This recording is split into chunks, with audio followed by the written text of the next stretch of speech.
Oh boy, three things that can wreck your high vibe life. Pretty excited to share these with you because these have made a huge difference in my life once I was willing to take a look at these three things that really sabotaged my life for a long time.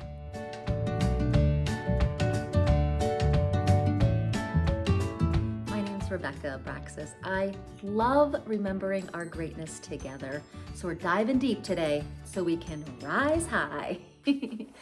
All right, so number one thing that I switched up that was really wrecking my life and keeping me kind of at a low vibration was watching the news, guys.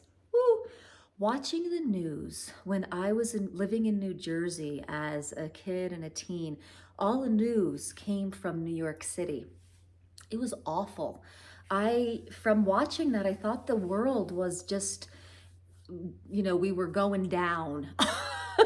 I was so scared. It created and generated so much fear. And the news is created to really seduce our pain body. All that stuff that's like fearful and lack of trust and, what are we gonna do type of thing. It keeps us really shut down in fear. I actually stopped watching the news pretty early on in my life. I'm 48 now, gonna be 49 in 1 month. Oh my God. Um, but I stopped watching it around 28 years old when I didn't have a TV in my 20s really, so I actually stopped watching the news probably earlier than that. But I really made a conscious choice around it when I was 28. I was studying the Course in Miracles, which is a very big spiritual journey that you take for like a whole year. And I remember just feeling the alignment of news and where I was going with my spiritual awakening, and it just wasn't a match. So I stopped that pretty quickly and stopped reading newspapers.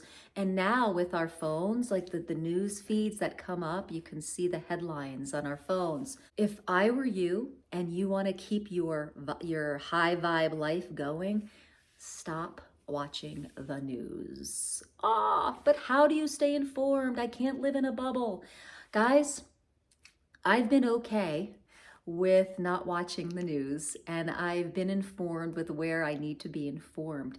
The thing is, the news is a pretty big manipulation tool, and we're actually not really getting the real news. I hate using the word, fake news, but it kind of is. We're not really getting the whole picture of what's happening on the planet, of what's really going on, the full spectrum of the things that we really do need to be informed with. It's kind of just one-sided to keep us a little bit more fearful. Honestly, I don't want to get into conspiracy stuff. Really, it's really important if you want to keep your vibe high and raise into your ascension energy is really see if experiment. Take news out of your life for a month. Number two thing that is kind of sabotaging and wrecking your high vibe life is the people you are putting yourself around in your work environment, in your family environment, in your friendships, people you hang around with.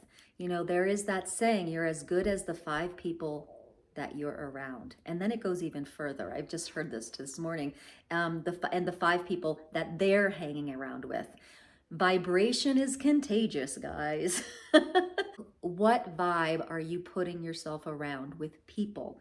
Are they uplifters? Do they believe in your dreams? Do they believe in all this fun, expanded stuff? Do they believe in awakening? Do they believe in different realities? Do they believe that you get to choose your reality and timeline? And do they believe in living joyfully? Or are they sabotaging your dreams? Are they dream stealers? Do they complain a lot? Are they kind of like just grumbling a lot? Are they uninspiring? Are they living in fear? If these people are around you a lot, they will suck your energy unless you know how to work with them. I'm going to be doing a video very soon on energy pulls and how to direct energy, and that will help with this. But for a long time, I noticed that I finally woke up to what kind of person I was surrounding myself by. And I had to do some deep inner work because it was really an attraction thing. I was attracting people who, more than one person, they were talking over me. They talked incessantly. So for example, we'd go on a 2-hour tea date and they would talk 90 to 95% of the time. And I would talk for 5 minutes and then they would just talk right over me again. And then I was noticing a pattern of more and more people like that showing up in my life. And I had to really assess and wake up a little bit. What is this about? Um, Another type of person, from New Jersey, sometimes there's complainers or fearful people in in my life a lot. So I had to take a look at my own fear patterns. I had to take a look at where I wasn't willing to be heard or seen. I really had to take a look at some of these deeper subconscious things that were attracting certain people to me. And once I was willing to clean that up and realize that that wasn't me, and what was really me? Oh, what was really me was my spiritual essence, was my ascended self, was my joy. And so I started to realize this, and I started to really consciously bring in people who were different, who uplifted me, who I smiled around a lot, who hear my point of view, and I could hear their point of view, and our points of view, even if they were different, they kind of complemented, or they just there was a certain honor, there was a certain trust, and there was a certain respect. And so now this is the type of people that are around me a lot. These are the type of people I hike, camp, and play with. This is what I require in my home. And if my family is not up to snuff with this, then I kind of go do my own thing. I have 2 teenagers, I have a husband, and my husband and I really are on this awakening journey together, so it's been fun. But there's times when both of us aren't at our best, and the other's a high vibing, and we're like, "You're gonna, we're gonna go do our own thing," and that's okay. Who are you surrounding yourself with? This is really important. And I said I was going to come back to the social media thing. What does your feed look like? This has everything to do with the people you're allowing in your life. Oh my gosh, look who I'm surrounding myself with. Oh my goodness, hey Maxie. Yes, you're a cute boy. So your social media feed will kind of show you who you are, kind of who's your posse, who's your social media posse, right? I have a really great social media feed. I have really a lot of uplifters. I always have inspiring things. And I notice that some people are like, I'm just getting off Facebook. This is awful. And I'm like, what's going on? Like, you get to decide who's on there. You get to like things that are uplifting, and more of that will come to you. You get to defriend people that are not uplifters, not in alignment with your high vibe life. You can have the most positive, uplifting, like Facebook feed or Instagram feed, because you get to choose that. Which brings me to number 3, autopilot.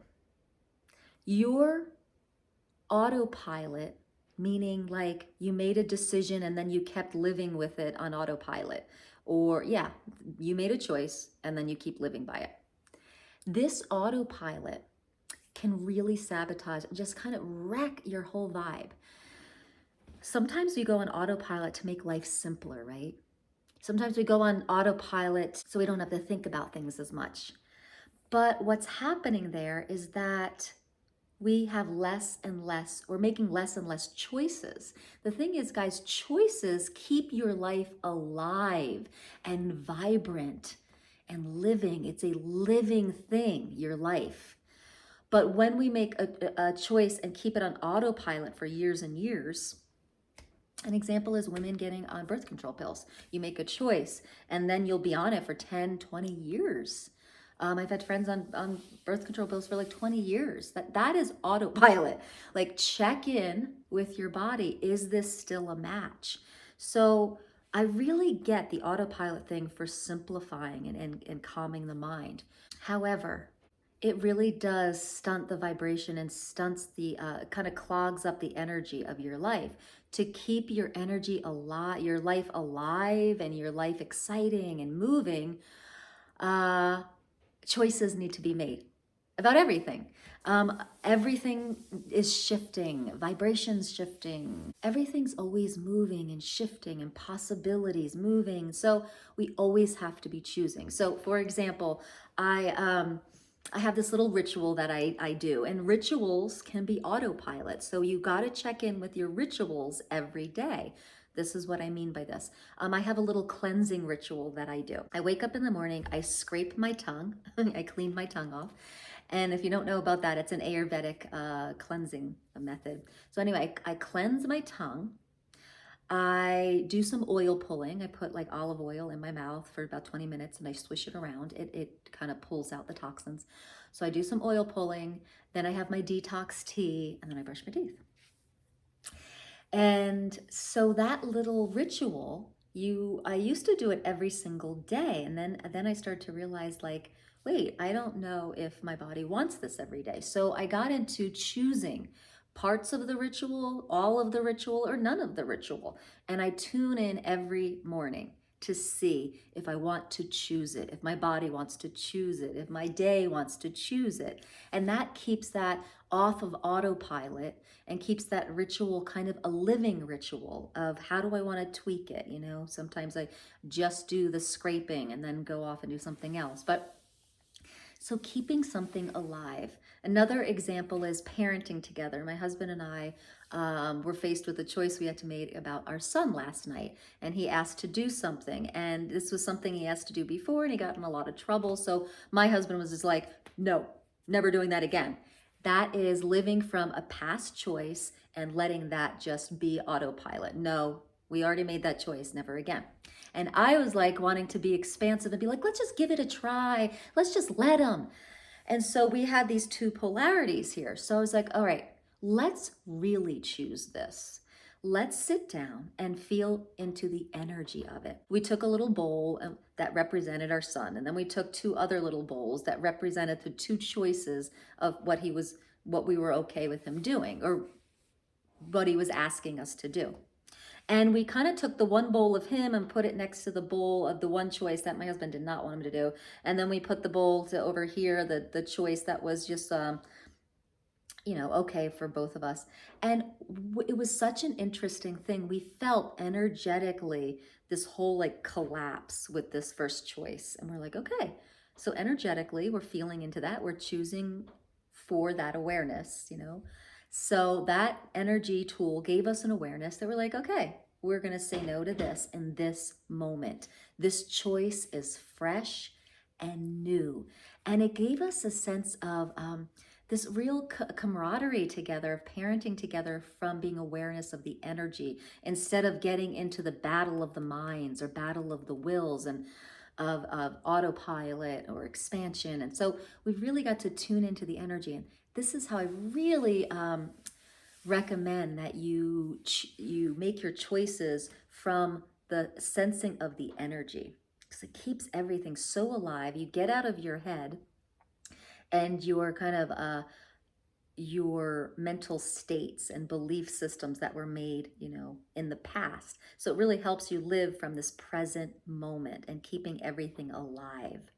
So these are three things that I've really dived into pretty deep in my life for the past 20 years of really letting go of news and information that's just lower frequency, really working on including people in my life who are uplifters, help raise my vibration rather than lower it, and get off of autopilot and choose every day. Never have anything on autopilot, and choose with the awareness of the energy alignment.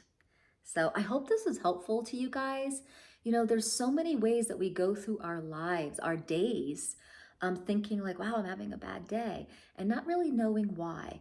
And these three things can really help you understand some parts of that why. And these days, when you get to be almost 49 and you're kind of like, this is it. This is life. This is my life right now. Like, I don't know how many more years I have. I hope another 50, but you never know. Like, had a conversation with my husband a few years ago, just being like, this is it. Like there's no like waiting till the next or, pushing it on out. Like every day, this is it. And taking a look at these three things, I think you may start to have that day, the best day of your life, because honestly, we don't know if we have tomorrow. Let this day be the best day ever. All right, folks. So what are some of your challenges? Do you feel that stuckness? Do you think these three things could help? I really want to know. Let me know in the comments and let us learn from your journey as well. Remember, we are remembering our greatness together. So thanks so much for tuning in. And as always, feel free to subscribe to the tribe. We'd love to have you here, and make sure you click the bell so that you get notification of upcoming things. And thanks so much for your subscription and helping to grow this channel to build awareness on the planet. Bye.